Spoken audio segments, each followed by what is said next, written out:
how to stop translation and start thinking in English. This is the common question and the most important problem of every English learner who wants to become a fluent English speaker, because the biggest hurdle which we have to remove is to start thinking in English. It doesn't mean that we do not think at all. We are habitual of thinking. We are always in the process of thinking. Some thought or the other is just popping up in our head. For example, if I am sad, I will think about why I am sad, what are the reasons, and how I can be happy.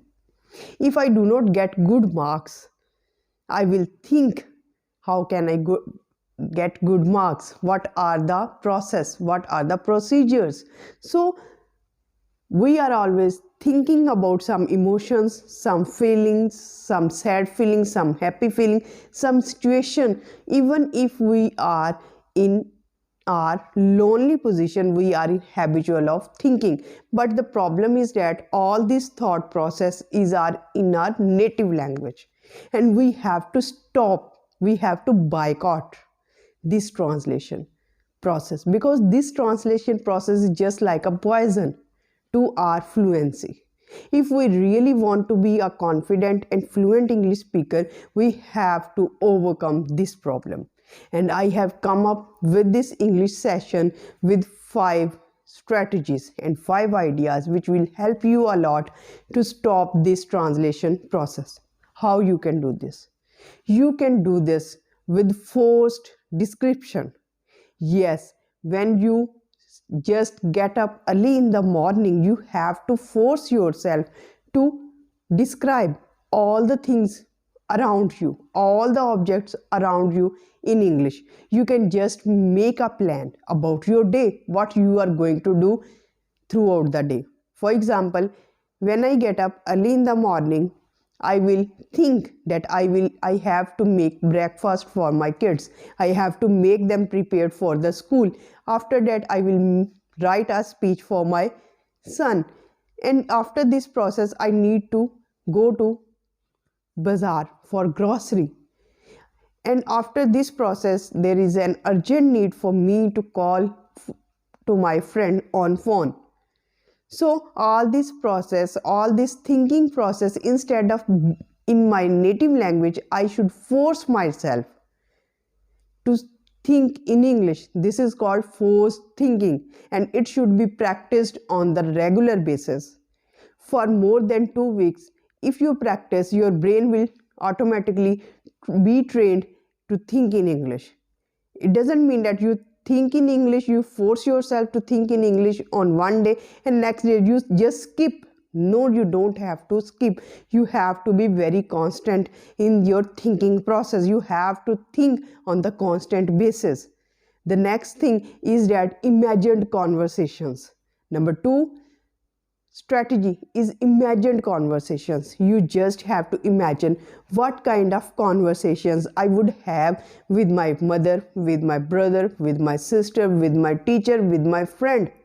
What kind of conversations, what kind of situations will erupt.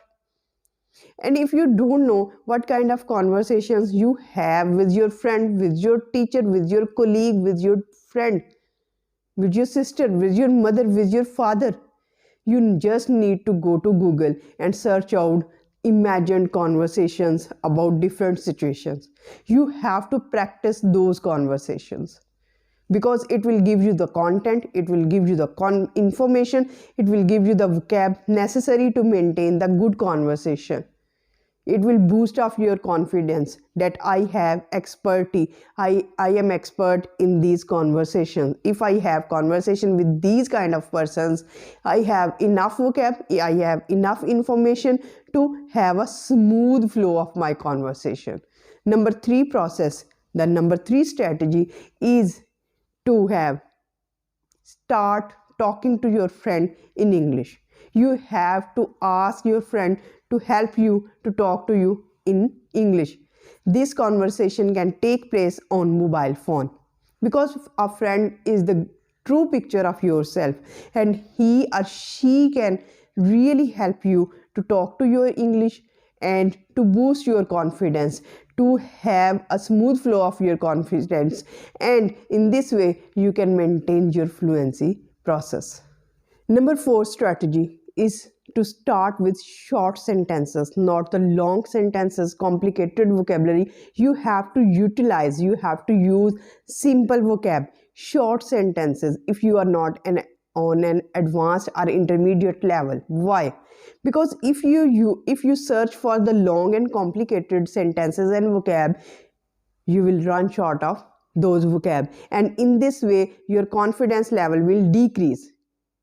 And what you are required, you have to increase your confidence, you have to practice more. And if you use the long and complicated sentences and vocab, you will not continue your practice, and if you do not continue your practice, you will not be fluent in English, you will not think in English. So the best way is to start with easy sentences, easy vocab. When you will use short sentences, easy vocab, what will happen? Your confidence level will boost up, and you will continue your practice, and you will see that there is fluency, there is spark of fluency in you, and you will start speaking and start thinking in English.